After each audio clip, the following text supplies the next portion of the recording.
Touchdown in 46 seconds. Punches back. Touchdown.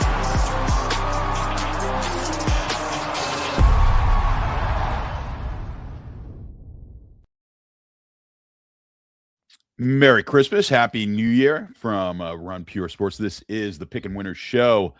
I'm Statsational along with JBC. JBC, how was the holiday? Terrible. Terrible. Yeah. Didn't enjoy those games yesterday? Yeah, that was bad. It was not fun. I think I lost all of them. That was I was traveling yesterday. Long story.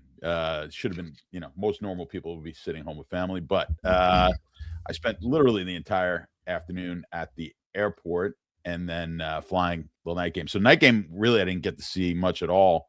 Got off the plane, and it was Kansas City was going in for that tying field goal.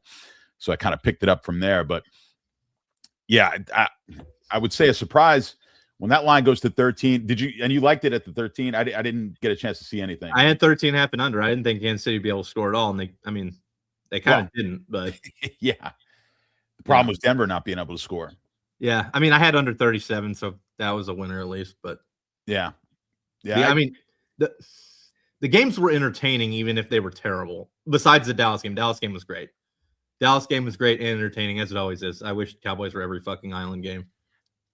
I think I said it a couple of weeks ago. I mean, I know it was two of the better teams in the league, but man, everyone talks about defense, but everyone likes to see a back and forth offensive battle. That's what the league wants. And when you get Dallas, that's the beauty of watching the Dallas game, because they are as good an offense as anyone in the league, but they can't stop anyone. The other thing we learned, well, I don't know if we learned it, but what we saw yesterday was something I've been saying all year on the show, and I always talk about, is more often than not, we are going to overvalue the starting quarterback when it comes to when they bring in the backup. In this case, that we're starting like third string quarterbacks. Yeah, that's so it's real hard to figure out. But the market will always tend to skew a little bit more towards overvaluing the team or undervaluing the team that's putting in the backup, or in this case, third string quarterback. Yeah, well, I mean, third string. I think at that point you call it a cluster injury, and so like I was like the Lions game. I mean, that before the Addison run, I think the Vikings only had 67 total yards and they were winning. The Lions only had 8 turnovers all season and they had 6 yesterday. I mean, I think the Lions' biggest problem, and this is not. I don't think this is a hot take at all. They started sucking when Dan Campbell took over the play calling.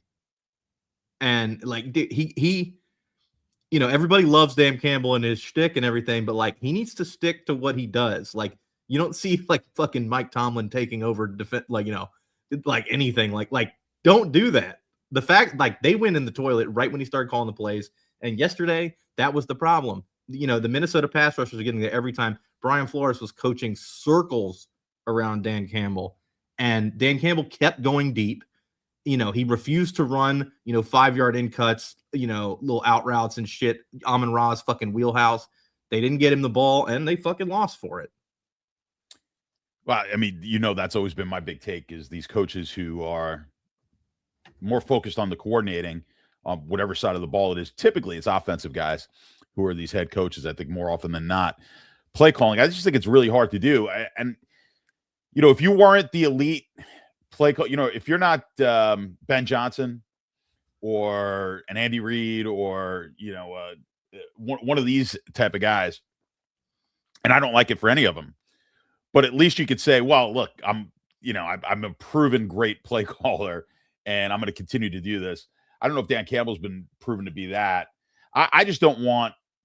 We'll say it a million times. I just don't want my head coach to be trying to figure out play calling, because I think if you're the offensive coordinator, you're focused on that when the defense is on the field, when the offense is on the field, when the special teams is out there. You are focused on play. You're looking at video, you're looking at still shots. You're trying to figure out the next time we get the ball, what it is I need to do here in order to be successful. And I don't know if the head coach has the ability to do that. So either you're going to kind of put away your head coaching duties, and that's managing the game and figuring, who's in, who's out, what all the things that go into being a head coach, or you are taking away from your offensive coordinating abilities and play calling, in which you're not really focused on that. I really just don't think it's possible to be good at both. Now, the fact that you're going to name off a million of guys who've won Super Bowls doing it, that's because most of the league does it. So someone's got to win the Super Bowl. I just don't think in this day and age, we specialize in everything. You've got pitchers who pitch only to specific batters. You've got guys who come in only on specific packages in the NFL. We should be ultra specializing in the NFL in coaching. We should have game management coaches, which I know some guys that, I want a guy with a computer sitting in the booth telling me, call timeout, don't call timeout, we're going, we're not going. Like, I'm sure a lot of teams have some sort of thing like that, but I want that. I want that as that, or at least let me know that's what the computer says. It's hubris. It's hubris, especially on Dan Campbell's part. I mean, he just, I think he smelled his own shit a little too much, with all this, everybody loving him. And so he's thinking, oh, I can fucking do it. No, you can't. And the Vikings are a little lucky because, Flores with the lawsuit against the league and everything, no team wants to hire him as a head coach. So the Vikings effectively have two head coaches. So they're, so O'Connell, even though he's calling the plays, Flores, when they're on defense, it's Flores doing everything. Even the people on camera are showing Flores on the sideline. They're not showing O'Connell. So, they're lucky with that, but most teams don't have that. I couldn't agree more. You get a very unique situation for Flores. I think he's one of the best defensive coordinators, if not the best defensive coordinator in the league. But yeah, that's the problem with what I was just talking about is obviously every great coordinator wants a head coaching job. You always want to aspire to be the head coach. And even it's not even money. I mean, if I was an owner, I'd be like, look, I just want to I'll pay you head coaching money if you are that elite coordinator. But there's there's huge ego involved. I'm sure if I was at that level, I'd want to be the head coach. Everyone wants to take a crack at it and see. It's like every college coach who wants to go into the NFL, or every basketball college coach who wants to take their shot at the NBA. It's a different animal. And sitting from afar, that's always my other big thing. I'm like, man, why would Tom Izzo ever want, those days are over, but why would Tom Izzo want to go to the NBA? Why would Coach Krzyzewski want to go to the NBA? You've got to be out of your mind. When he took the Olympic job, I was like, this is it, because it's like, you're going to fucking win unless you're an idiot. Right. So that's perfect. But I was talking about it yesterday with my dad sitting at the airport. We're like, with these college guys, again, it's just an ego thing. And I was like, when Calipari, I love listening to the old Nets players talk about Calipari. They're like, he came in here like Derek Coleman and Kenny Anderson and these guys. They're like, yeah, he comes in and he's like, in practice, hey, we're diving after balls in practice. We're going full, we need to be diving after loose balls in the game. They're like, this is the NBA. Like, we're playing 82 games. We're not diving after, and I don't blame them. And I know they're weak and soft. You know what? 82 game season. I'm not saying you don't play hard, but I'm not diving in practice. I'm not killing myself in practice. This is not a college kid that is trying to prove himself to you. So there's a complete turnoff. You're going to turn these guys off in the actually I think we were talking about Schiano, because we were talking there was a lot of conversation. We were talking about Schiano with the against the Giants that time with Tampa, and that led into my Calipari talk. But I'm like, yeah, Schiano pretty much sealed his fate, pulling kind of, even in college that doesn't really play. Pulling kind of nowadays, no, that bullshit does not fly anymore. You can't pull Bush stuff in the NFL and ever be able to be a legitimate coach again. So, but yeah, no, it's that'll be my take. I'll harp on it forever. But when I just think the specialization of all sports, I just don't understand as an owner how you don't see, because they're all fucking idiots. Everybody inherited the team. Like they're all dumb. Like Woody Johnson is a dumbass, like a legit dumbass. So that is true. That's the other thing. You say, you look at these head coaches, you just assume that all these guys those are the 30 best guys at doing this job. And it's obviously not the case. Because you have to convince an owner who knows nothing about football that you are the smartest guy in the room. And some of these guys are, but some of them aren't. Like you said, you get a guy like Woody Johnson, who he didn't build the Johnson & Johnson fortune. You get into those situations, and who knows what kind of decisions these guys are making. And I think when you have a long history of just poor decision after poor head coaching choices, poor GM choices, it stems from the top. And as good as Jerry Jones has been as far as the NFL is concerned, he's been a great marketer. Let's put it that. He's great at that. He's been a terrible football. Well, he was good at first. And even then, why was he good though? Fights with Jimmy Johnson until he got rid of him, and Jerry. I think Jerry just got old and he didn't want to give it up. And then he's got his son or son-in-law or whatever the fuck it is. I think it's his son, and getting him involved. And of course, the son's an idiot. And look at the Steinbrenners. Yeah, you need to. You don't give it to. I know you want to give it to your son. Don't give it to your fucking son. Your son's an idiot. Well, hold on a second. Do you give it to your son-in-law, a la Vince McMahon? If that worked. See, I knew you were going to say. Because Triple H built himself from nothing. Whereas you're also talking about a guy who actually was heavily involved in the game. The thing. Yeah. It's not like but that's part. It would be like if Steinbrenner had a daughter and she married fucking Derek Jeter. Okay, put Derek Jeter in charge, even though they didn't. Well, we put Derek Jeter in charge. But you know what I mean, though. Like, I know. Whoever, Rivera. I get it. Yeah, no, I get it. That's the big problem. The nepotism certainly plays a part in it, and you'll see that with a lot of organizations. I just think the only example where that shit worked is the Lakers. Yes, and they tried to give it to the Suns, and they're all dumb. And so, but luckily, she took it back over. No, Jeannie. Yeah, no, Jeannie was fantastic. But they also had, what Jerry had was one of the great front office minds of the time in the 80s there. And now his name's eluding me. How could I forget? Who was there? The president? What? That's your team. The Lakers. No. I'm talking about Jerry Buss. The Lakers. The Lakers.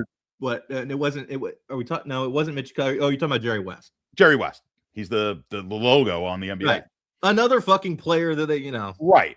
But that's, that helps when you have a guy who's that good at doing it. But yeah, again, to the point, I think some guys, and I said this on other shows, I'm like, you go to your job, you look at some higher ups, and every organization, if it's a large enough organization, you look at a guy or girl and you go, how in the world did that person get that position? So it's the same thing in the NFL, same thing with coaching. I'm sure people think that about me. Yeah, but it's a meritocracy. You can only get to the right. You had to win. So they might think, how in the hell did this guy ever win anything? That's true. But no one handed you anything.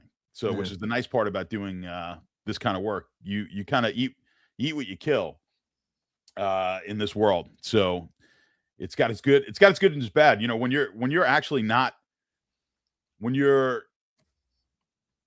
if you have the mentality, when you think you're really good, and let's say you are really not, I don't mean you in the actual, just in general, if you are super smart and you've got a lot of ambition, that tends to lend itself to wanting to go out on your own and kind of figure things out, do your own thing, create your own businesses, create your own products.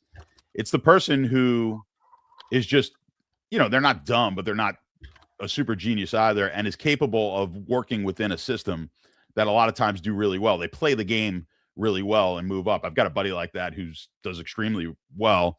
Of all my friends, he's a friend strictly because he worked for another one of my buddies, who is one of those who cannot play well with others. Actually, a guy a guy who is just one of those guys who's just so smart but doesn't fit well into the corporate environment. This kid actually worked for him. I know what that's like very much. Yeah, I know you do. And this kid worked for him and has done extremely well, because it's odd. You talked about it. Actually, I think you mentioned it with like the special forces. Like, you have to be a certain mentality. Like, yeah, there's some extremely bright guys, but you also have to have the ability to be coachable or take orders without question. Right. You have to have that psychological makeup to be able to take orders. I had a lot of problem with that in where, like, I would just be in meetings and I'm like an hour in, go, what's the point of this meeting right now? Why are we here? And everyone's like, when you get to that middle management level, everyone they just do meetings all day, and they're all jerking their own dick all the time. Like, Yeah, no, of course. Well, the peons are doing the work and like the middle management people, and I'd always sit there going, "There's a ton, there's a lot of stuff that needs to be done out there, but no one in here cares because you just show up and you sit in your office all day." So I had a hard problem, so I was reprimanded quite a bit. So working for myself was always a Yeah. better option. But anyway, we digress a bit. We've got a lot. Listen, what was your take on the first round here for the college football plays? We didn't really get no massive upsets. I don't think necessarily any were expected. You had the two big The Bama game was wild. Which game? The Bama game. That Bama game was yeah. No, that was an insane game. That was, and we were on Oklahoma, and Jesus Christ, they fell apart. The end of the first half, the last 5 minutes of second quarter, what the fuck? That looked like the Lions yesterday. Before that, I said the way the game was going, because I had, I think I told you I was in a Survivor, or still am. I went partners with a buddy. He asked me, he's like, you want to go partners with me on the Survivor pool? And you got to pick 2 games for that first round, 2 games the next, and then 1-1. So you got 6 total picks. So we had a bunch of entries, but the Bama, he loved Bama. I think I told you about this on the show a couple of weeks ago. I'm like, he loved Bama. I did not. I liked Oklahoma. So we wound up overweight on Alabama. And of course, that game starts off poorly. But as it was going, I go, you know what? I go, if they get this game to within 7 at the half, they're going to win. Well, they didn't just get to within 7. That game, I mean, it just got crazy. And that was the tail, not even 2 halves. I mean, it was basically, they just rolled them from the late second quarter on. Yeah, that was odd, very odd. Because Oklahoma, you would think a team that plays like that with a strong defense, that they would get up 17-0 and they would be able to, they would start playing a little slower and, but they didn't, and it fucked them. I think I think choke is overused. I think there was a lot of players choke there. I mean, when your punter just drops the ball, it starts to snowball. You get that, you start feeling that anxiety. That's what choking is. You feel it. I got one for that. Hold on. Snowball. There's a beach snowman. There you go. When you feel that's choke, typically you're looking at an individual.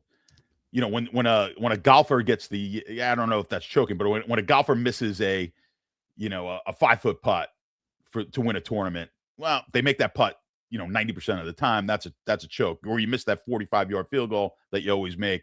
Those are choke. You miss the free throws when you're an 85% free throw shooter. That's a choke. But it's interesting. I think when you do what you normally can do, and then you start to feel the pressure. Your punter screws up, the quarterback screws up. Everyone starts feeling that. It starts to just it permeates the entire team. They're kids. It's not like, and they're kids. Yeah. Although college sports now is becoming right, but they're still young. Yeah, no, they're kids. I'm saying you're getting some. I know a lot of the college basketball guys are like, coaches are like, we're playing against 25 and 26-year-olds now. Yeah, they're coming back. Well, that's the thing, and you know what? That's why BYU's had an advantage for years, because all the seniors are fucking 30 years old after they go on their mission, and that's how BYU competes. Well, I always thought the fun part of the tournament was you get these mid-major schools that it's like 4 or 5 seniors that are starting. Yeah, they're not a ranked team, or they're 23rd ranked in the country. But the problem now is it's like for instance, a few years ago, Florida Atlantic made the Final Four, and their 2 guys were sophomores, and they didn't transfer out afterward. But like, if that happened now, those guys are transferring to Kentucky. Like, you're seeing guys go to win the national championship and transfer to another school. Yeah.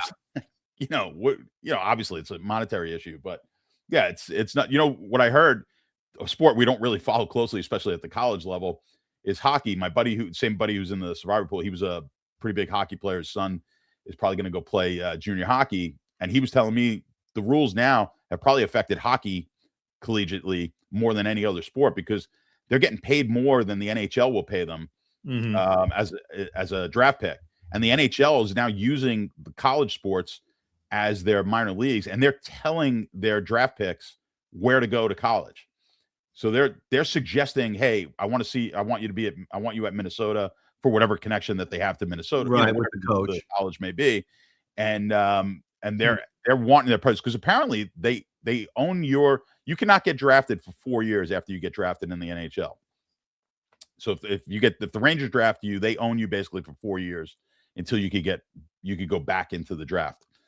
And they're like, hey, we'll save money here because we're not going to pay you 2 million to go be, as a first round draft pick to go play for University of Michigan and make your money there, and then you'll be more seasoned, ready to go.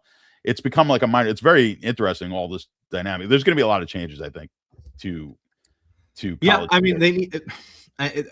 People like to rail on NIL, but all you need is a framework. You need contracts, like pro sports. And I think you get 1 year, 2 year, 3 year deal depending on who you are and what you want to do. I mean, if you're really, really good, you could probably negotiate a 1 year deal. If you're kind of then you're probably negotiating a 3 year deal. But then again, Nico Maliava had a 3 year deal and he walked out on it anyway. But it wasn't like pro sports where you can't do that. Yeah, that's interesting because I hadn't heard about signing a contract. There's a lot of talk about just limiting the amount of times you can transfer going to the board. No. If you have a contract, who fucking cares? Well, if you have a contract, that changes everything. I didn't even think about starting to enforce some contracts. That would be an interesting one. I don't mind. I mean, look, these kids should get paid. What was really, you took a problem where a kid who was selling T-shirts, and I've seen this, college basketball players who was doing graphic design, selling T-shirts, was not allowed to do so because he was an NCAA athlete. And now you flipped it to, Arch Manning getting $6 million to go play at school. Like it's gotten that, and I don't care. I mean, go make your money. If you're worth that money, Shaq deserved to get paid for whatever jerseys they were selling at the bookstore. No doubt about it. But they've got to figure something out. The bouncing around, and do the kids not care? I guess the kids just don't care that they're just going to go transfer schools senior year. I mean, academically wise. Well, a lot of these kids, it's the you remember the guy for UNLV last year where after the first 4 games, they're ranked and he's like, this is the biggest money making opportunity I have in my life. Like I'm gonna redshirt and I'm gonna transfer somewhere else. And it is like that kid probably, I think he got like $500,000 to go wherever he was going, and now he's set up for the future. That was the only it is what it is. You cannot blame the kids for wanting to do that because, like I said, I'm not an NBA player. I'm gonna get paid here in college. I could probably play. Maybe I could play overseas for a couple of bucks, but I got to make. Well, you got the kid now. I'm sure you saw this news. This was 2 days ago, I think. A guy that was from overseas. He was playing in, he's playing for Real Madrid in the Spanish basketball league, and he got drafted in 2023 and stayed overseas rather than coming over. It was, the stash pick when he was like 18, and now he just committed to Baylor because he's never played college basketball. Right. So he's already been drafted, and now he's going to play college basketball. Yeah, well, you're going to see a lot of that. Yeah, there's going to be a lot of that with especially but also Baylor is paying him more than Real Madrid's paying him. Think about that. Well, you look at soccer. I guess it probably happens in overseas. Probably it can't happen as much in the overseas bat. But you look at like the EPL or any of the major soccer. You wind up getting this oligarch from Russia, Moscow, comes in. They've got hundreds of billions of dollars, and they just want to win, and they just buy all the good. You could do that in soccer. For those who don't, I'm not a soccer expert. More. Well, until they invade Ukraine and they take the team away from you, like that's true. But you have that ability, and if you just say, you know what, I just want to win, I'm just going to buy it. No. That's the difference between European sports and American sports. Is American sports, these assholes are more. Woody Johnson's concerned about making money more than winning. The guys overseas, it's a dick swinging contest. They do not care about the money. They just want to win. But you look at what's going to stop some billionaire, multi-billionaire alum from saying, I'm just going to put the best basketball team on the planet. Do fucking Michigan State. The guy donated what, $400 million? What was it? Something crazy. Yeah. No, and they're like, all right, we're getting Pat Fitzgerald out of retirement. How much are they going to? Yeah, if you have eligibility left, you've got to be able to play. If you're 32 years old with 2 years of eligibility. Oh yeah, no. Here's the question for you: can LeBron play in college? I don't know the answer. Yeah, I assume LeBron can play in college. He's got 4 years of he's got 4 years of eligibility. That would be hilarious if 45-year-old LeBron goes and plays for Ohio State. Play for Akron. Yeah, just fucking just go. That'd be funny. But what's going to stop these guys from going overseas, playing, playing. They've got eligibility. They come back 27, 20. I mean, you do have guys doing that. You do have teams doing that. Yeah. It's they're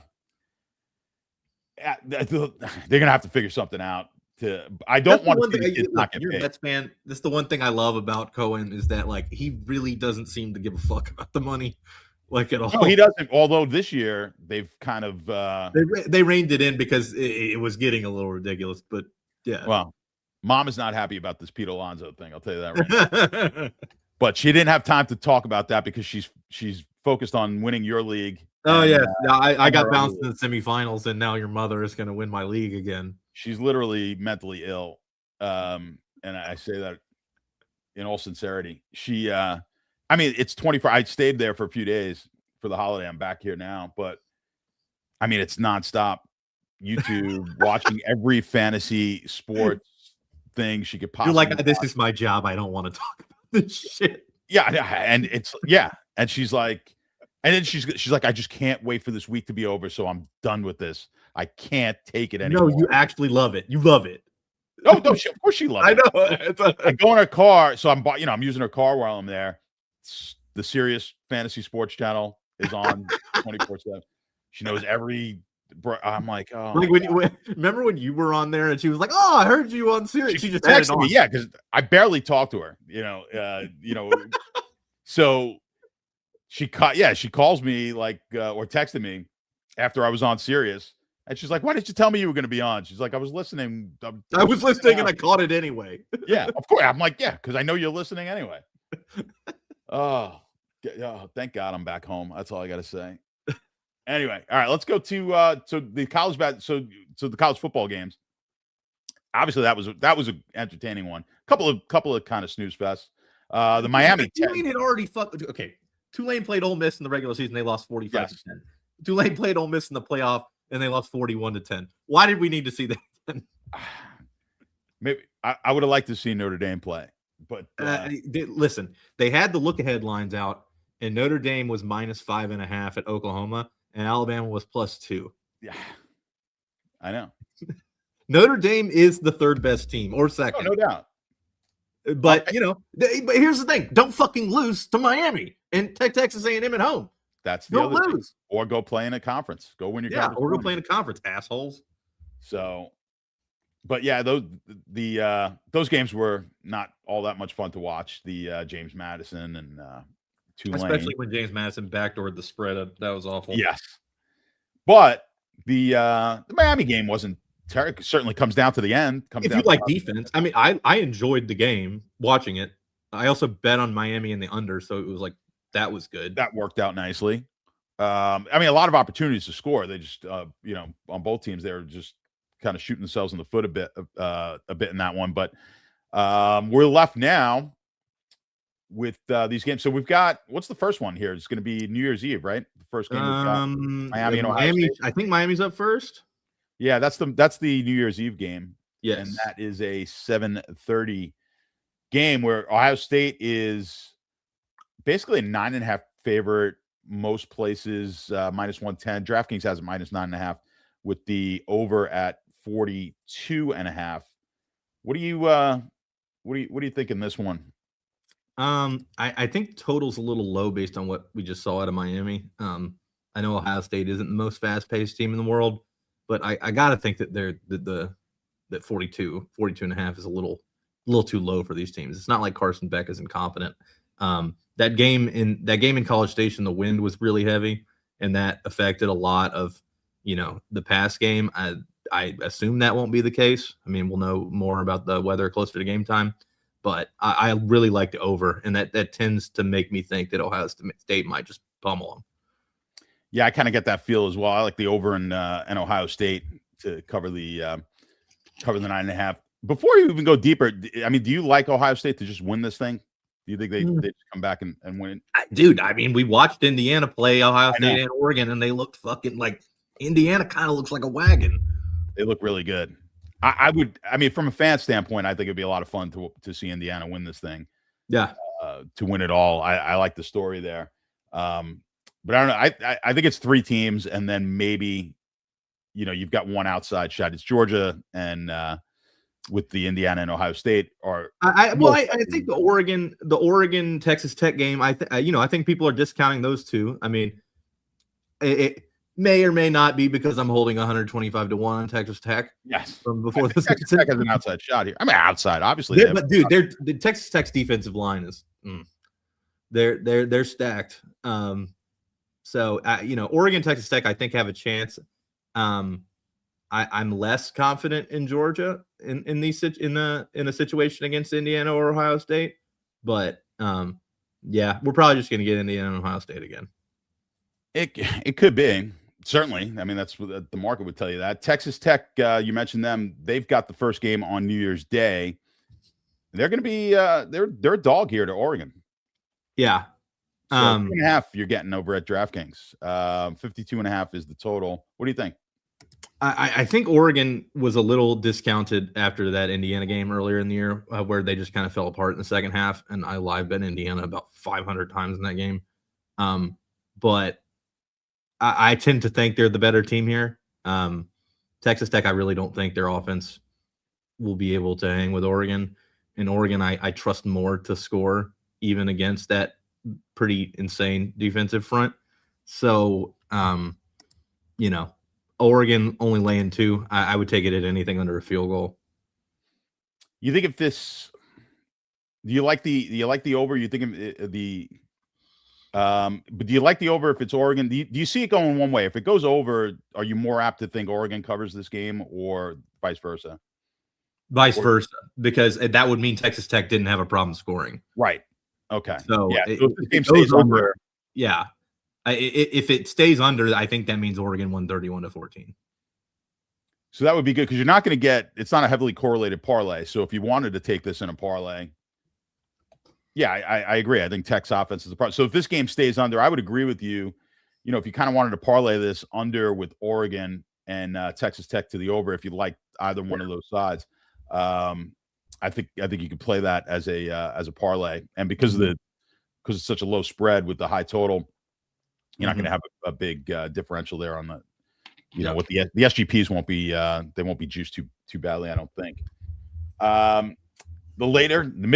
middle game of the Jan 1 games, the Hoosiers of Indiana, they're heading hosting. Well, they're not hosting, but they'll be. Bryce is going to the Rose Bowl. Is he going? Because his wife was a cheerleader at Indiana. So they're heading out there. I didn't know that. Yeah. Well, that'll be a lot of fun. Bama is a 6.5-point underdog on DraftKings, 7 at some books. 48.5 is the total. What do you think here? Indiana, Bama. Alabama toward the end of the season, I did not have a lot of faith in them, and then they got fucking rolled in the SC title game, and then they were getting rolled against Oklahoma before which to me spoke a lot more about Oklahoma than it did about Alabama. So I think this line being less than 7 is a fucking gift. I think Indiana's gonna fucking kill them. I don't like this Alabama team at all. I think there's still like a little bit of it's Indiana, right, sort of thing. I think if you put a different jersey on this team, they would be getting a lot more maybe respect. And I'm just as guilty where I'm like you kind of rooting for Indiana because you've just never seen it happen, right? With this team, but that's the thing. Indiana, this might be a thing now. They might just be really good for a little bit. Yeah, he's done an amazing job. It's really because Mendoza's brother's the backup. They're going to go from one to the other. Yep. Yeah. Well, we'll see. I think he might have. I think he might be a decent quarterback. We'll see at the next level. Yeah. No, I mean he's a big kid, and seemingly pretty smart. I think he's kind of recruited team type of guys who obviously could buy into the system and are intelligent players. He's not getting a lot of 5-star recruits. So he's had to recruit in a different way. He'll get a lot more 5-star recruits now. Yeah, I'm sure. But I agree with you here. I like India. You have any opinion on the total? I really think Alabama's going to struggle to score. I don't. Indiana's defense has looked amazing the entire season. So, I tend to think it's going to go under. But, these Alabama games have gotten wild. So I don't have a strong take. All right. Yeah, I would lean to the under as well. The last of these games of the next round, it's going to be the Bulldogs, Georgia, and Ole Miss. Little SEC. What was that? So we learned Indiana sucked. No. He's asking if Indiana, dude, the Joe Burrow LSU team wasn't even that good on defense. Indiana, this defense is. No, agreed. Yeah, the offense, obviously with Burrow and Adam's got a good take here. We learned Indiana sucked because they follow the rules. Exactly. Yeah. What do you think here? You got this is a big, kind of big SEC matchup at the Sugar Bowl, as always. Yeah, back to the Sugar Bowl. I obviously we didn't get to see a lot of Ole Miss with the new coaches against Tulane. I don't think it really mattered as much, but here they already played Georgia and they lost. And I bet Georgia in that game -6 or whatever it was. I understand it's basically the same spread on a neutral, but it's like now Ole Miss doesn't have their fucking coach, and Georgia has looked better as the season has gone on. So I like Georgia here, and I do like it to the over. I don't think Ole Miss is going to be able to stop Gunnar Stockton at all. So you like this a lot of points?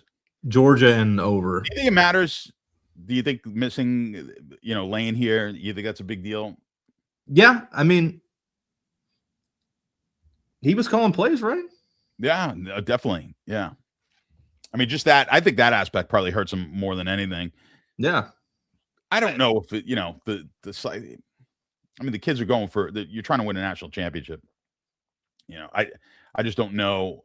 It can't be good in football to kind of lose that continuity going into. And every offensive assistant's gone besides the OC, who is now calling the plays, but he's still they still know he's going to LSU. This is another problem. I mean, we were talking about some issues.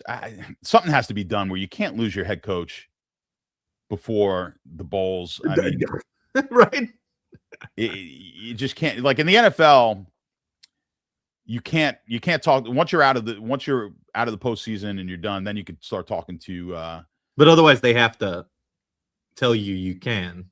They have to give you permission to go speak to other teams. But in the NFL, if I come in February or January, it's not that big of a deal. In college football, getting that jump start a month early is huge. I mean, you're recruiting. It's all about the recruiting. So something has to be done there. It's not fair to these kids. I mean, it's fucking funny. It's hysterical. It's not. It's I mean, it's just another thing. It's very hard. Oh yeah, and you saw the first thing Lane Kiffin did was he followed the LSU class of 2030 girls Instagram. Oh, love it. That's the first thing he did. And he knows everybody's going to see it. Of course. Of course. I didn't realize he's following that also. I follow. I follow it too. Yeah. I didn't even notice it. I've been busy the last few days. I didn't even notice it. Yeah. But what do you think? So you like Georgia to just kind of roll them, and you think they'll just put up a ton of points? Mm-hmm. I don't think Ole Miss is going to be able to stop. So it's going to be a fairly chalky. You think we stay kind of chalk here for the most part? Yeah. Oregon's the underseed, but they're favored. Yeah. I think the rest of it goes, but yeah, no, I like all the favorites. I like it too. I just think I think the favorites here, obviously the Oregon game is tight. I just think the other three games, I think there's clearly the better teams here, which I kind of hope for. You want to see the best teams play in the Final Four. Either if Oregon or Texas Tech. What's that? Well, yeah, if we could get Notre Dame in there, it would help. But at least who's left, the Oregon and Texas Tech winner, I'm not as concerned with. Although I do have some Texas Tech, or at least in my game plan for the Survivor, one or two Texas Techs to get to the finals. But yeah, I think it's going to stay kind of chalky as well. I think next round is going to be the better. Not the next round, but I think the round of the semis, I think are going to be some pretty. Those are going to be some good games. I think it's Indiana against the Oregon game winner, right? It's Indiana, and we saw Indiana Oregon. The first game was pretty good. Absolutely. Yeah. I think any of these matchups, you know, if it's favorites here, I mean, for name value, look, you know, if Alabama against anyone will draw attention, Miami as well. But I think if you could get Ohio State, Texas Tech, or Oregon, in Indiana and Georgia, I think that's going to make for a pretty good Final Four. So Indiana, Georgia, I would be very interested to see. absolutely, yeah, you test them up against the best of the SEC. I mean, that would be a lot of fun. And especially if they'd have to get past Alabama to do it. Yeah, if Indiana wins the national championship by beating Alabama, Georgia, Ohio State, that'd be awesome. Be some shit. That's yeah, absolutely. That'd be quite the run. You'd prove your worth as a national champion for sure. All right, let's go to the NFL. We already had 3 games yesterday. So we've got those 3, but we've got games 0-3 start over here, which only means you're going to get better this weekend. Yes, although I did hit 2-4 start. I hit the under. I had under on all 3, and I hit 2 of them. We've got games tomorrow. Yes, right? So these are I think the first Saturday games we've had this year. Is it? No, we had Saturday games. No, we've had a few. We had them earlier. So the first game, 4:30 tomorrow, Chargers Texans. Let me get the right. The Texans always play at 4:00 in the afternoon, and on these like in the playoffs, the Texans will play. Well, the Texans get the worst. Whatever the slot that they figure won't get the most viewers. Yes, Saturday at 4 is the Texans' time. Correct. But we got the Chargers. Your host. Chargers are favorite. You know, Chargers have quietly won like 8 of 9. Yeah. And certainly, boy, if Denver has a broken hand. With a broken hand, if Denver would have lost that game yesterday, they were primed to just go to the 1 seed, win the whole thing. They might still. I mean, and they still could. Yeah, really interesting. But I think this is a good game because I think, the Chargers, the Texans have been the team we've been talking about for quite some time as a team that we wanted to get at what we thought was maybe undervalued. I think the market is certainly starting to catch up as they've gotten a lot better here. They're on a run as well in a AFC that I think is totally wide open. I would say outside of Pittsburgh, I could see any one of these teams making the Super Bowl in the AFC. I would not be shocked. Pittsburgh would surprise me quite a bit. But other than that, I could just see any of these teams really making it. And these two teams get to play, maybe they'll face each other again in a month. But Chargers, Texans, Chargers minus 1.5. They're home, minus 115 in DraftKings. 39.5 is the total. We got a couple of pretty good defenses. Texans, a very good defense in this one. They're going to get pressure on a quarterback where that has been their problem. The Chargers is dealing with pressure, and that's a testament to how good Herbert has been, running for his life most of these games, and still being able to get them in the position they're at right now. What do you think here with the Texans and Chargers? Yeah, I mean, on paper, you would think that the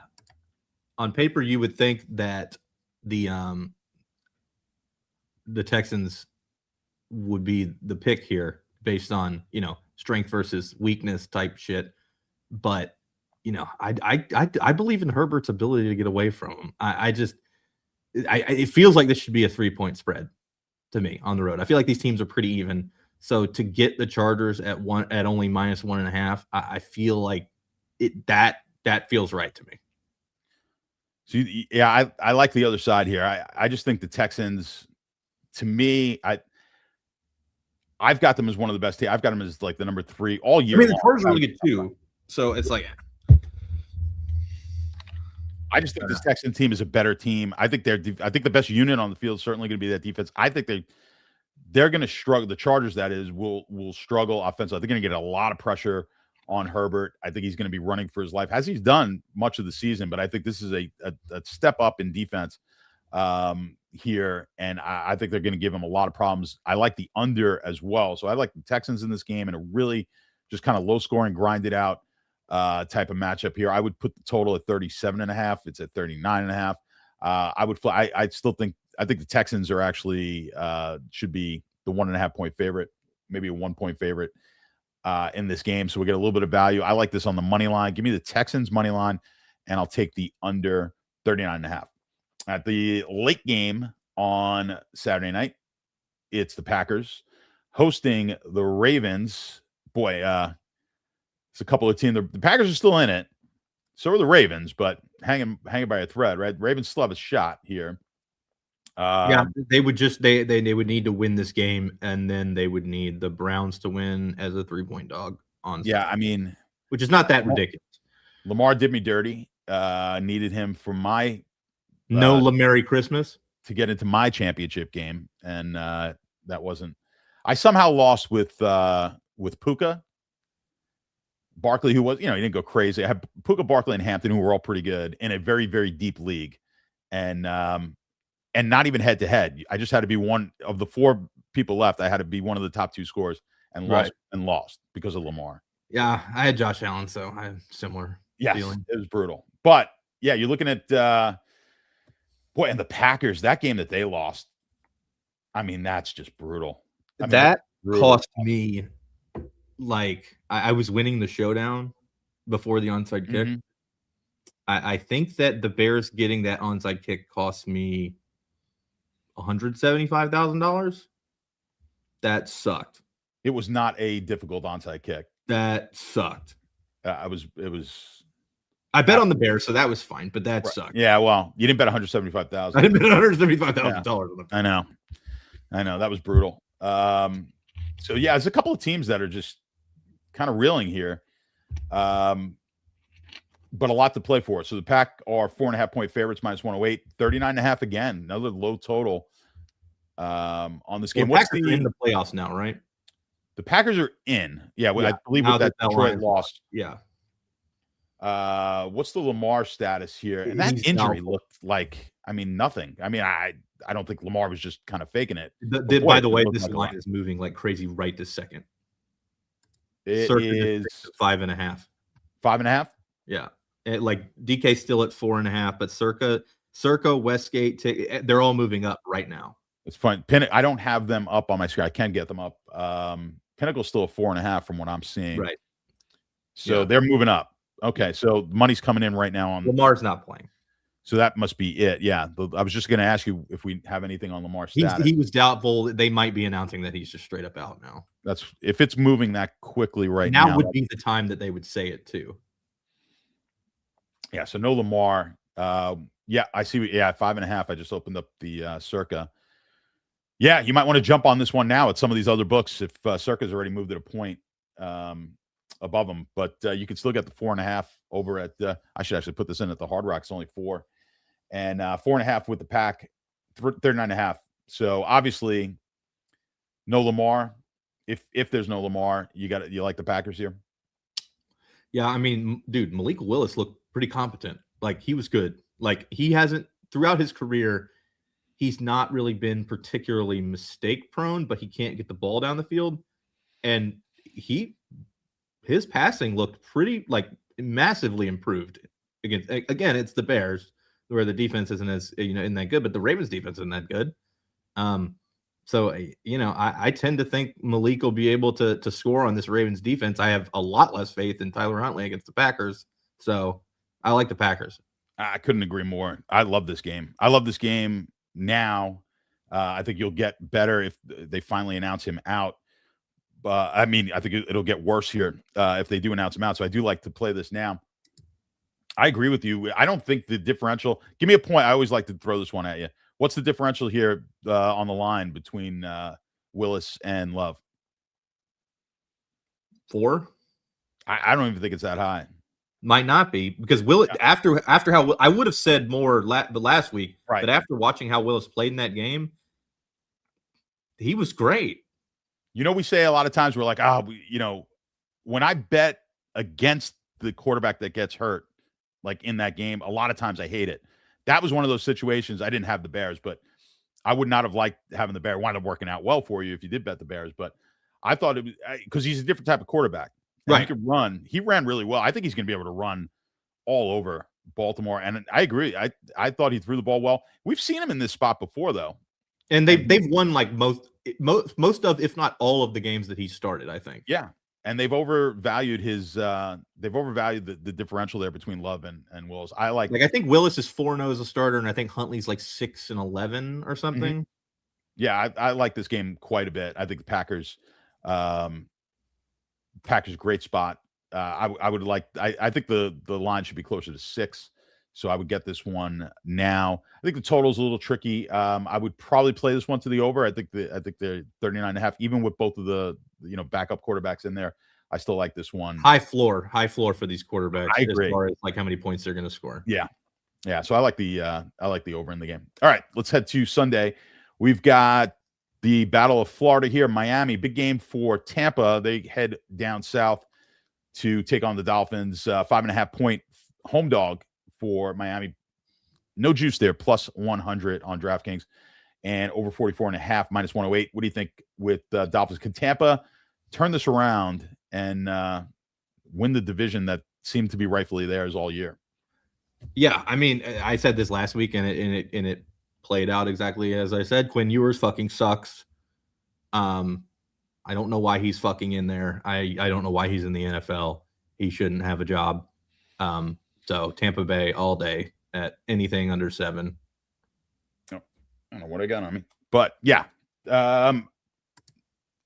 Ewers can't throw, which they have a starting quarterback who can't throw either. So I guess he was just they were just using the.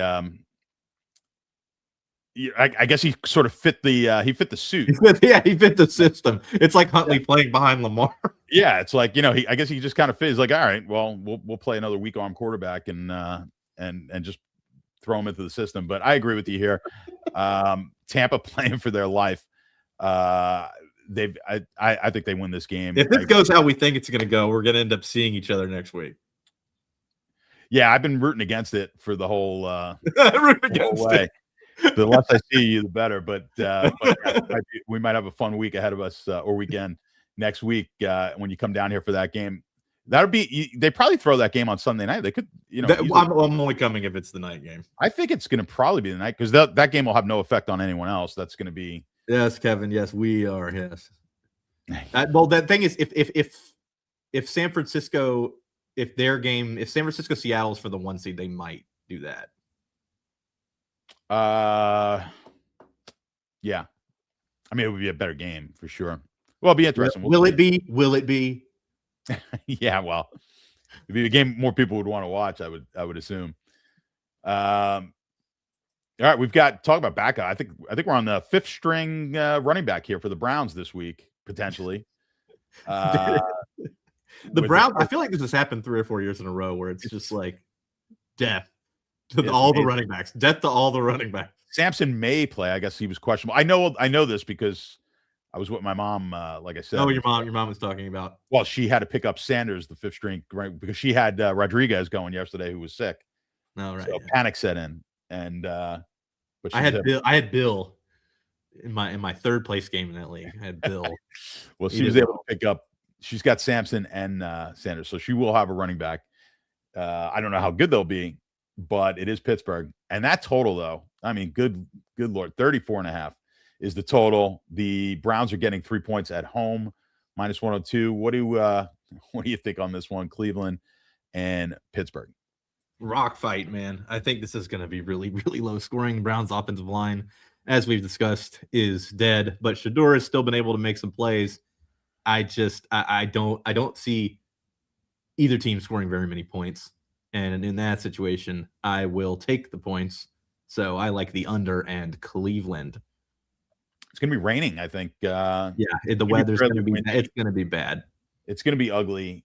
Yeah, I mean, it's going to be a matter of who. So you like Cleveland with I like Cleveland here too. Shedeur is good, dude. Well, I'm not going to go that far, but you're a hater. You're a fucking hater. He's done some good things. You got to look that team.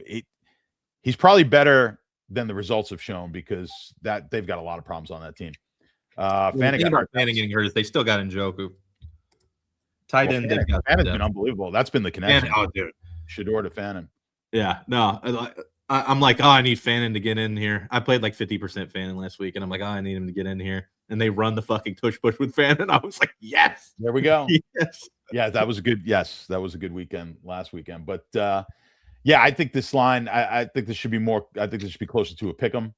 I know people might find that hard to believe, but Pittsburgh record wise, they've just been far better than what they've actually done statistically on the field. I think, especially with the weather here, I'm going to lean. So it's tough for me to bet an under 34.5 because especially when the field is sloppy, because you have the potential for some turnovers that are going to want to put in the game over. But the wind is always the key. Sloppy field, I don't mind as much, too much slop, but a wet field is actually good for offenses.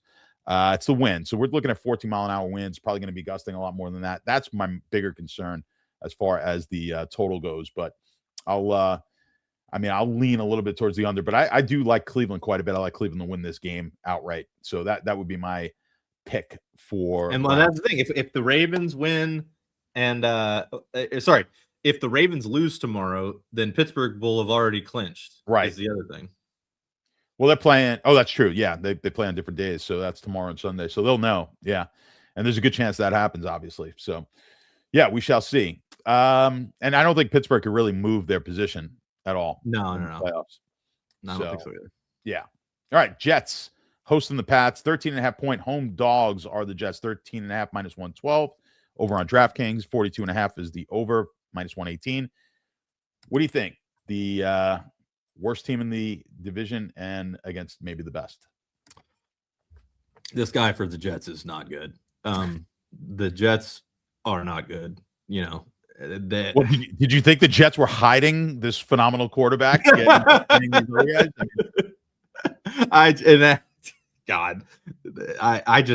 tend to think, I know it's a big number, but I think the Patriots are just going to fucking destroy them. I really do. I don't think the Jets are going to be able to put many points to the board. I like the Patriots in the under for a little uncorrelated SGP action. Yeah. No, I'm going to I don't love the under maybe as much here. I kind of actually lean to the over, but I think it's Pats over. I think it's a little bit more traditional. I think the Pats score. I agree with you though. I mean, the danger in taking this over is, will the Jets score? Do anything? Yeah, I mean the Pat, the Pat, that Saint. Be careful. That Saint defense we've been talking about. I love the Saints. I think we both love the Saints. That was my play of the week last week. Was Saints against the Jets. That's a team that's been really battling well all season long, and I think a far better team. By the way, let me ask you this: we start the season over from season starts today. NFC South. Are the Saints the favorite to win that? Atlanta. It's Atlanta. It's crazy because it could be any of those 4 teams. Right. With Carolina probably still being Carolina, the market and in my own personal rankings, they are like maybe 25th, and they're about to win the division. I think I have them as like 20. I think I have them a little bit better than that, but yes, absolutely. You know what? Okay, I read about this ridiculous scenario here.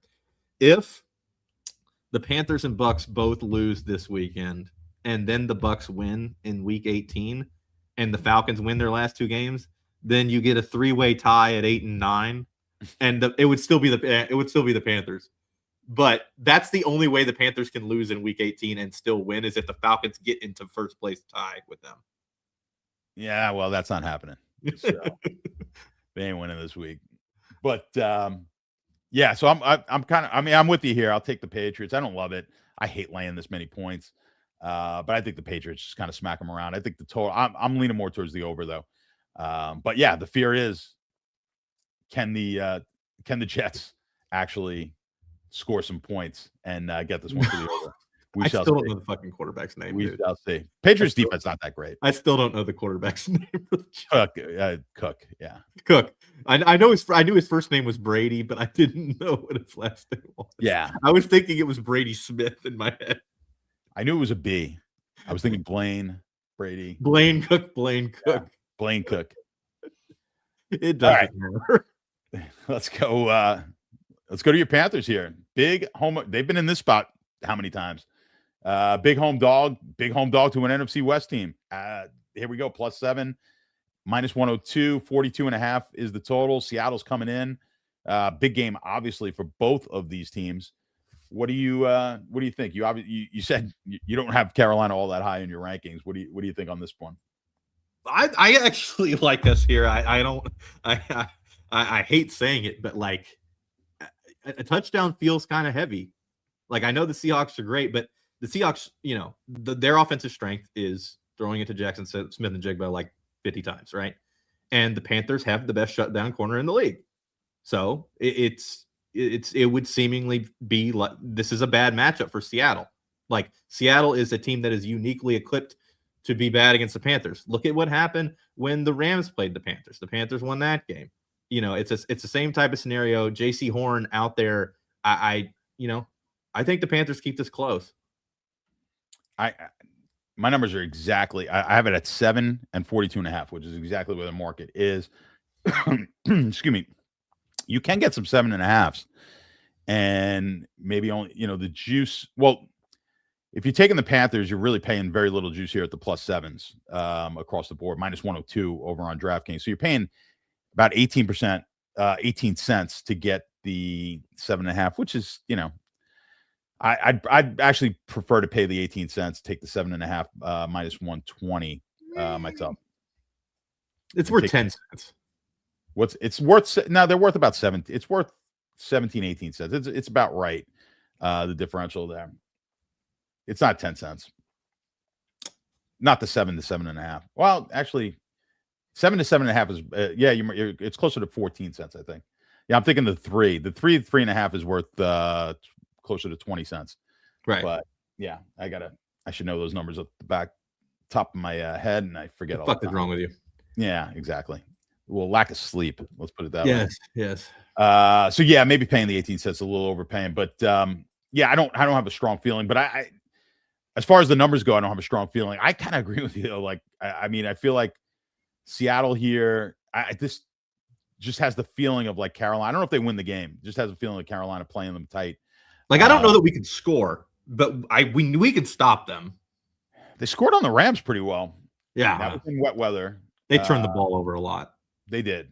We'll see. I mean, this is going to be a beautiful game as far as weather goes. 50s, very little wind, so conditions will be good.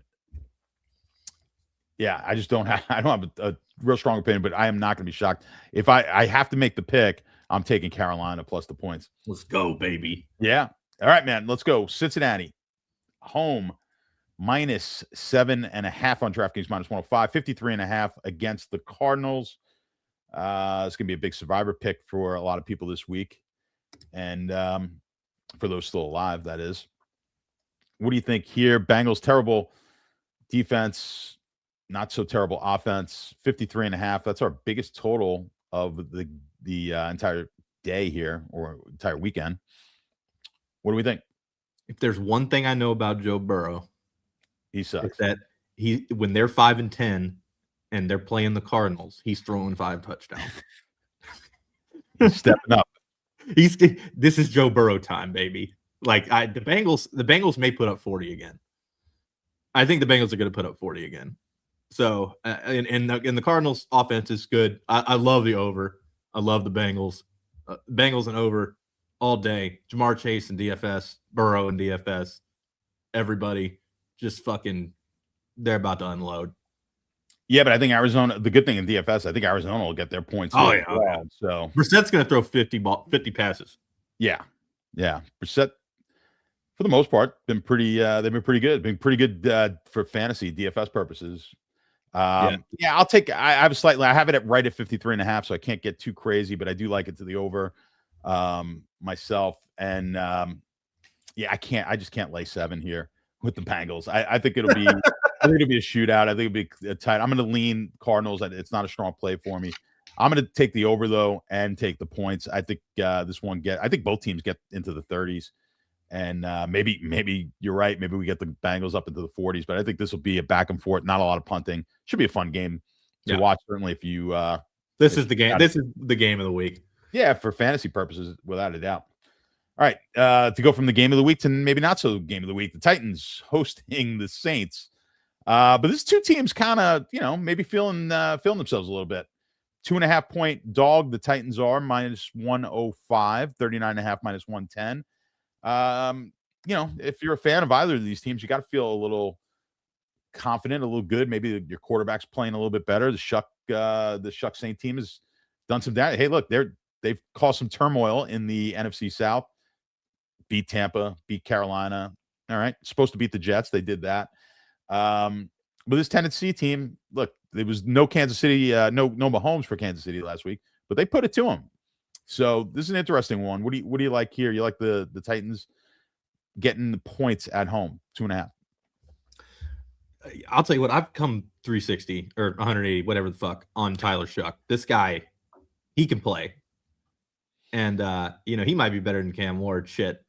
So I like the Saints here. I do think we're gonna get some points though. Cam's looked a little better as the season's gone along. They don't really have much in the terms of skill players, but I think this game flies over 39.5, and I like New Orleans. I love New Orleans again. I loved them last week. I'm going to love them again this week. I feel like we bet New Orleans like every fucking game. We bet them quite a bit. I think it's a good spot. I love Tennessee. I told you that last week. You didn't like that one. I did not listen. Psychologically, I thought it was, and I'm not big on the whole motivation. Did you have Gardner Minshew tearing his ACL too? I did have that. So I hit that bet as well. I had under his minutes played, so that was a nice under his minutes played.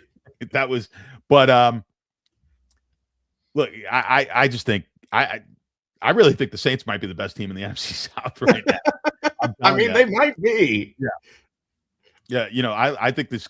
I agree. I got to give DC credit here because he nailed it from like day one. He was on the Shook train when he was like 4,500 on DraftKings that week, and he's been riding them ever since. I agree. I think that we'll get some points.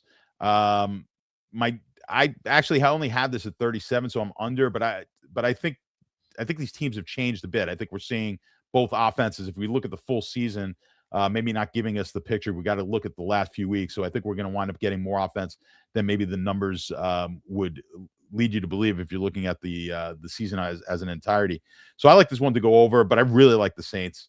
One of my favorite plays. The Saints might be the best bet of the week. I think the Saints should be favored here, not by a lot, but they should be the favorite. Again, take this one on the money line. I think the Saints for me is one of my stronger plays. All right, we got big matchup in the AFC South.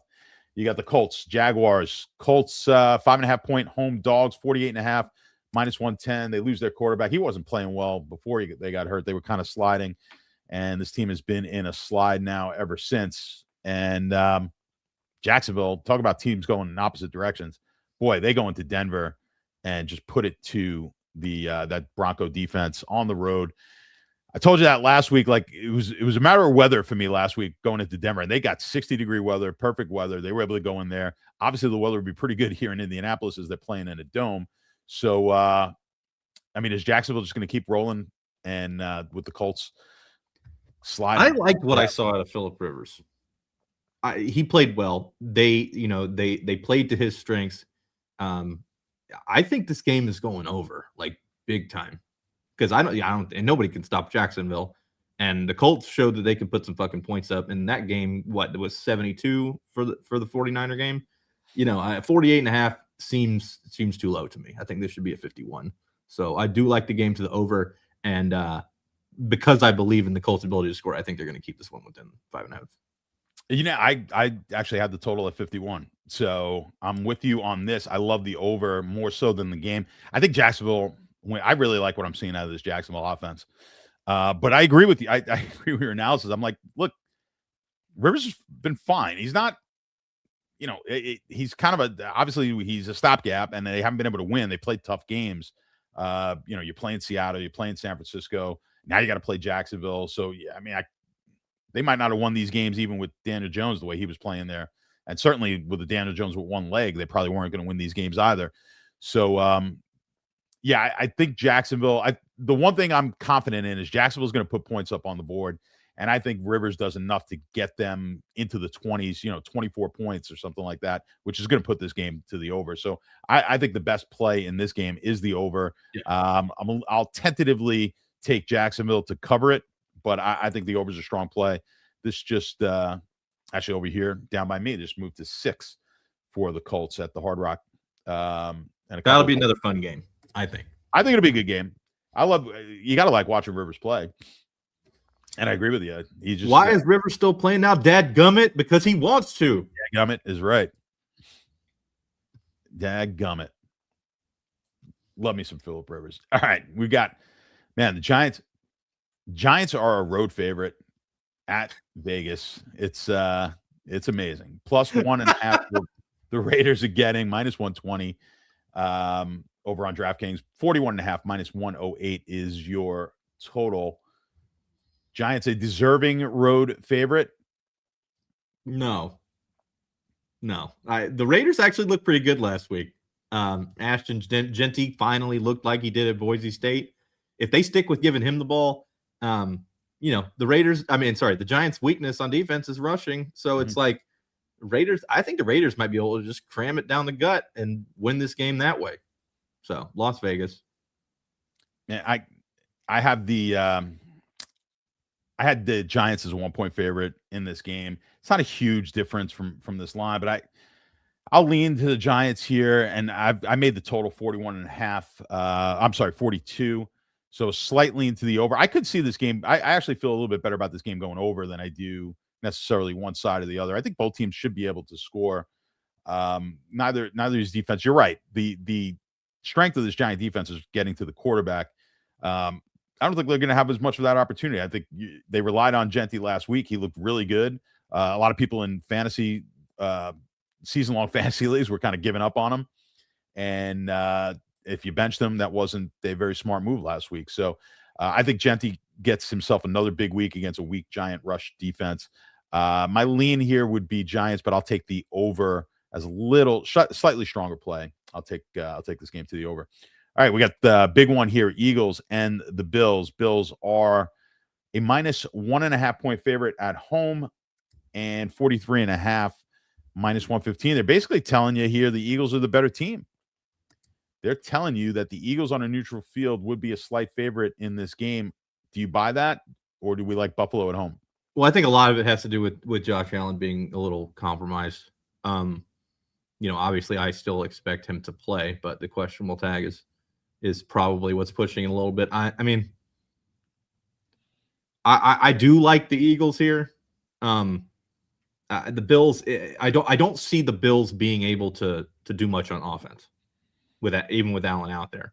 The Eagles, they're great. Obviously, the best in the NFL against the pass. They're very, very good against the run too. Jordan Davis is crushing. Buffalo, I don't think gets Pat it more than 21-24 at most, and I think the Eagles are going to put up more than that. So I like Philly. I say keep an eye on the weather here as well. They could potentially get some wet weather in this game, and I like the over coming in. That's the side I like. I think if it's just that it's been coming down, so it's got to be the weather. Yeah, and I like it to go over unless it's going to be, and they're not saying right now, I'm not seeing heavy winds. Again, if it's just going to be a slippery field, I like this one to go over. I think both teams will be able to run it on a slick field. And obviously a lot of that's going to have to do with Josh Allen. I think he's going to play. If Allen's in there, then obviously the over, without Allen, I don't know if I necessarily like this over as much. But if we get a healthy Allen or at least an Allen that's going to start this game, I like the over. I think like I said, I think Allen himself, I have more confidence in throwing a wet ball, throwing it in the wind, which hopefully we're not going to get a lot of that in this game, than I do with Hurts. But I think both teams will be able to put points up. I think you might have a little bit more confidence in the Eagle defense here against Buffalo. I think Buffalo right now, I think both of these teams are flawed teams. I think Buffalo is the team playing a little bit better for my liking. I'll lean to the Buffalo side, but healthy Allen, it's Buffalo and the over for me. All right, the Bears, man, they just keep doing it. They keep finding a way, and they're going to be a dog again at San Francisco. 3-point favorites for the Niners, minus 112 on DraftKings. 52.5 is your total. This is a huge matchup in the NFC. What do you think with Frisco and Chicago in the night game? I don't think either of these defenses are going to be able to stop the offenses at all. I think it's a shootout. So that 52.5, I think it's going over. I like San Francisco a lot here. Putting up all those points on Indy. The Bears do not have as good of a defense as Indy. I do not foresee the Bears putting up any resistance on defense here. So big game for McCaffrey, Brock. Kittle's questionable, but I don't think it really matters. I think he's going to go from the last I heard, he The was 49ers, they're going to score a lot. So I like San Francisco. I love San Francisco. That's the side for me. You seem to like the points as well, or the total The to go over, yeah. over. But I think the play for me here is the Niners. I put this one at 5.5. So I'll take the -3 gladly with the 49ers. I think the total is a little bit closer for me. I would lean probably a little bit to the over as well, because I do think I just don't think they're going to stop San Francisco offensively. And I've liked what I've seen out of Chicago and Caleb Williams, but he has had his moments.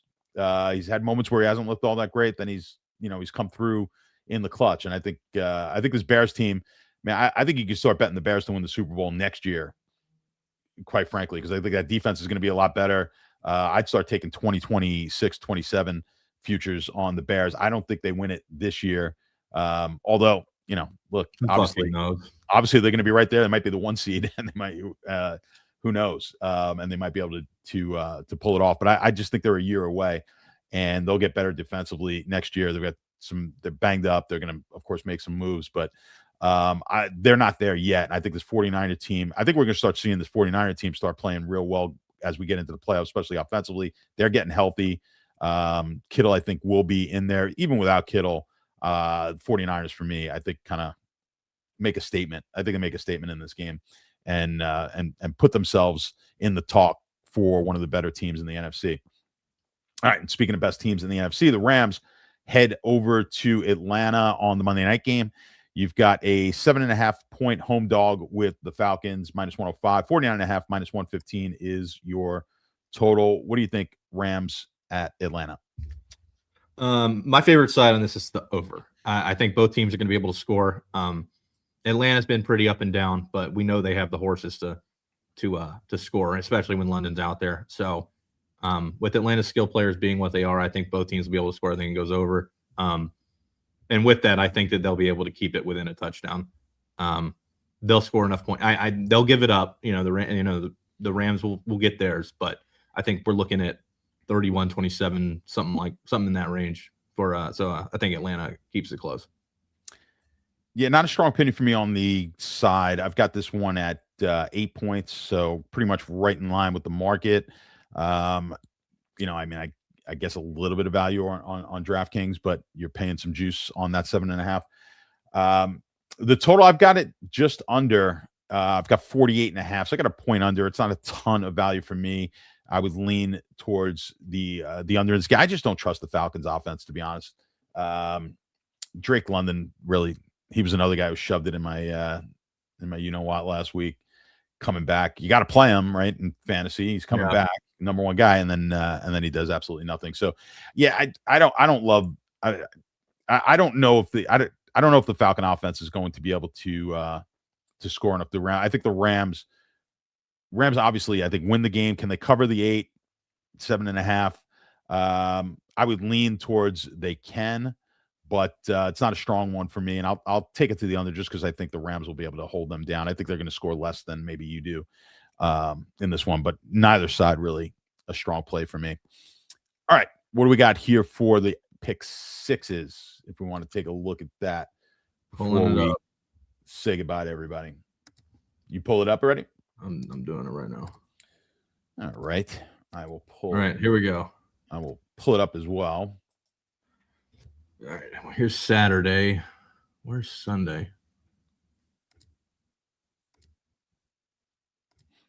Yeah, let's just do a Saturday one. You want to do a Saturday? Right here. Here we go. Sunday all day. You got Sunday. There we go. Sunday. Do a Sunday one. All right. You want to start or you want me to start? Go ahead. If you got one, let's do it. Typically like to have a theme here. I think I'm going to do rushing yards this week. You stick with the rushing. I got a couple of. We're going to go over on Ashton Genty, 72.5. Okay.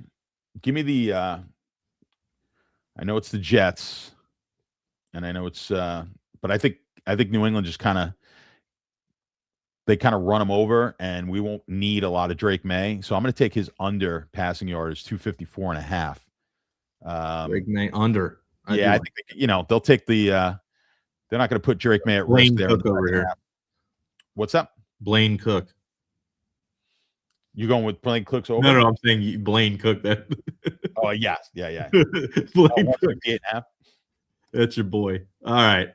I'm going to go to the night game. And I like Caleb Williams over passing yards. I think they're going to be playing from behind. You like that? Yeah, I agree. They will be playing from behind. Brady. We'd been through this. I knew his name was Brady and he knew his name was Cook, but he thought his name was Blaine Cook. Yeah, no, I wasn't sure. I was like, I know Cook. I thought it was Brady Smith. Yeah, let's go with one of the I like to take some of these receivers. We're not going to go with a theme because I just don't like I don't like any. No, we're off the theme now. Yeah. So I'm going to go with Jaden Higgins over 26.5 with Houston. Oh no, that's tomorrow. We can't take Saturday, that. Yeah, we can't take that one. All right, let's go. All right, I'll take hold on.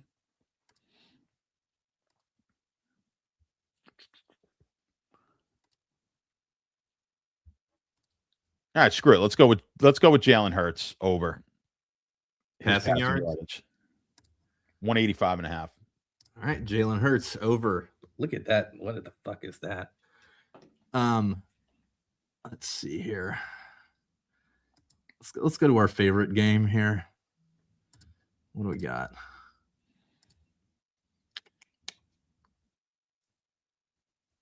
I'm not liking any of those. Let's look at Tampa.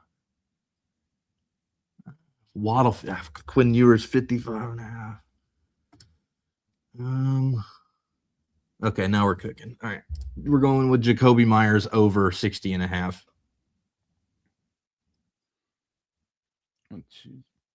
Jacoby Myers. We need one more. One more. Let's see.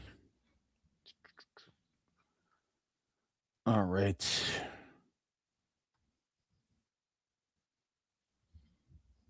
How do we pronounce Chamiri Dyke from Tennessee? Dyke. DK. Yeah, I would assume it wasn't Dyke. His receptions. Give me his receptions to the under. Receptions to the under. Am I missing something? There we go. There you go. All right, DK to the under. All right, we've got Ashton Genty over 72.5 rushing yards. Drake May under 255 or 245.5 passing yards. Caleb Williams over 224.5 passing yards. Jalen Hurts over 185.5 passing yards. Jacoby Myers over 60.5 receiving yards. And DK, who I don't know his first name, under 3.5 receptions. 50 to win at least 1250. That is a 25x. Picks have been submitted. Awesome. All right. That's going to do it for us. We will we'll see you guys in the new year. Everyone have a happy new year. Enjoy the games tomorrow. Stay safe, and we'll see you next week. Good luck, guys.